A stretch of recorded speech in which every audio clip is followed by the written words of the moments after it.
पूरे देश में डॉक्टर भीमराव अंबेडकर की 134वीं जयंती मनाई गई, जिसको लेकर पूरे देश में अलग अलग जगहों पर कार्यक्रम रखे गए। इसी कड़ी में बीजेपी के अनुसूचित जाति मोर्चा के प्रदेश अध्यक्ष व पटौदी के विधायक सत्य प्रकाश जरावता ने कई कार्यक्रमों में शिरकत की। दिन की शुरुआत में विधायक सत्य प्रकाश जरावता ने गुरुग्राम जिला कोट में बाबा साहेब की मूर्ति पर फूल अर्पित किए और उन्हें याद कर उनका धन्यवाद किया।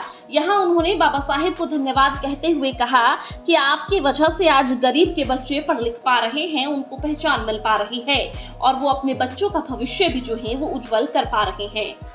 मैं सभी देशवासियों को और हरियाणा वासियों को भारतीय जनता पार्टी की तरफ से, हरियाणा अनुसूचित जाति मोर्चा की तरफ से बाबा साहब की जयंती की हार्दिक शुभकामनाएं देता हूं।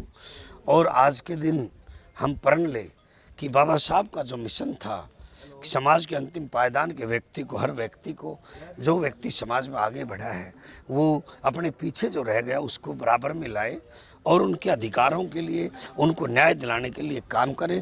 कानून के पहले कानून मंत्री रहे हैं और कानून के विद्वान है। कॉन्स्टिट्यूशन उन्होंने लगा, भागड़ा नेम लगा, रिजर्व बैंक की स्थापना उन्होंने की और लेबर एक्ट उन्होंने बनाया। तो जो वकील रहते हुए, कानून मंत्री रहते हुए उन्होंने एक एक और इस देश की महिलाओं के लिए जीने की, सत्ता में आने की, आरक्षण जो आज दिया जा रहा है, आज नरेंद्र मोदी जी ने, ये बाबा साहब को समर्पित है। क्योंकि बाबा साहब का सपना था कि हमारी महिला शक्ति भी राजनीतिक सत्ता में आए, उनको हर क्षेत्र में भागीदारी मिले। और नेहरू जी से इसी बात को लेकर झगड़ा था। हिंदू कोड बिल पे जब आया था तो उस पर ही झगड़ा था। बाबा साहब का नेहरू को इसलिए रिजाइन दिया और इसलिए बाबा साहब को उन्होंने हराया था चुनाव, नेहरू ने। आरक्षण का विरोध भी नेहरू जी ने इसीलिए किया था क्योंकि बाबा साहब इस देश के गरीबों को वास्तव में सत्ता के उस शिखर पर देखना चाहते थे जो आज है। गुरुग्राम जिला कोट के बाद सत्य प्रकाश जरावता अपनी विधानसभा पटौदी में पहुंचे, जहां उन्होंने बाबा साहेब के जन्मदिन के मौके को खास बनाते हुए डॉक्टर भीमराव अंबेडकर की नीतियों को गहराई से लोगों तक पहुंचाया और उन्हें अवगत कराया।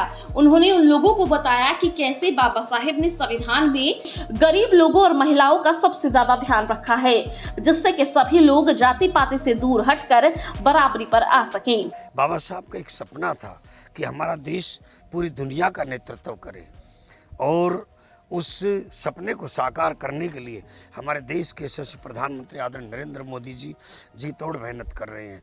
और सबसे पहले उन्होंने जो काम किया कि पूरे देश के अंदर बाबा साहब से जुड़े हुए जितने भी तीर्थ स्थल, प्रतिष्ठान और तथागत गौतम बुद्ध से जुड़े हुए जितने भी तीर्थ स्थल, उनको विकसित करने का काम किया और उनको एक भव्य स्मारक के रूप में तैयार किया।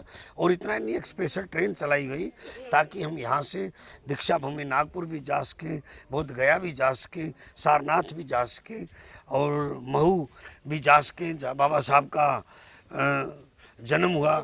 हम मुंबई चैत्य भूमि में भी जा सके जहाँ बहुत बड़ा स्मारक हिंदू मिल की जगह लेकर मान नरेंद्र मोदी जी ने किया। संत श्रोमणी गुरु रविदास जी के जो सागर में तैयार हो रहा है 100 करोड़ रुपए से, उसको भी हम भ्रमण कर सकें।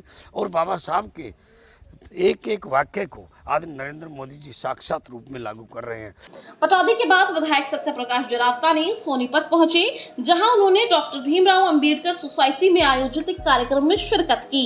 यहां पर विधायक ने लोगों को बाबा साहेब की नीतियों के साथ साथ सोनीपत से बीजेपी सांसद प्रत्याशी मोहनलाल बड़ोली के लिए भी वोटों की अपील की और कहा कि बीजेपी हमेशा से ही गरीब लोगों का ध्यान रखते हुए आई है और आगे भी यही लक्ष्य उनका रहेगा। वहीं प्रधानमंत्री नरेंद्र मोदी जो हैं वो पूरे विश्व में भारत की एक अलग पहचान बना चुके हैं, जिसके चलते हमें एक बार फिर से उन्हें तीसरी बार प्रधानमंत्री बनाना है।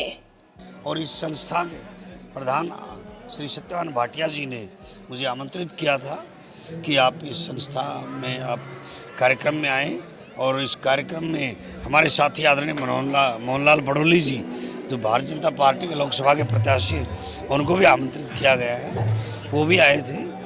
और निश्चित तौर पर बाबा साहब के सपने को साकार करना है तो हमें तर्क और कसौटी पर चलते हुए तथागत गौतम बुद्ध और बाबा साहब कबीर साहब के पदचिन्हों पर चलते हुए अपने विवेक और बुद्धि के अनुसार निर्णय लेना होगा।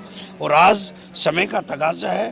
तमाम इतिहास को खंगालने के बाद एक बात स्पष्ट होती है कि आज के दिन अगर बाबा साहब को कोई सपने को कोई साकार कर रहे हैं तो हरियाणा के अंदर आदरणीय मनोहर लाल जी, नायब सैनी जी और देश के अंदर आदरणीय नरेंद्र मोदी जी, जो एक एक करके, चाहे वो गरीब के लिए चूल्हा हो, चाहे गैस हो, चाहे उनके लिए आयुष्मान कार्ड हो, और चाहे परिवार पहचान पत्र के माध्यम से तमाम सेवाएं हों, हर महीने फैमिली आईडी अपडेट हो, चाहे बाबा साहब से जुड़े हुए तीर्थ स्थल हो, चाहे संत श्रोमणी गुरु रविदास जी से जुड़े हुए तीर्थ स्थल हो, चाहे सतगुरु कबीर साहिब से खुद मगहर जाकर मोदी जी आए हैं, चाहे सांची, चाहे वाराणसी, हर जगह हमारे देश की प्रधानमंत्री। और पहली बार ऐसा हुआ है कि माननीय नरेंद्र मोदी जी ने डॉक्टर अंबेडकर सर्किट पर्यटक ट्रेन चलाई है।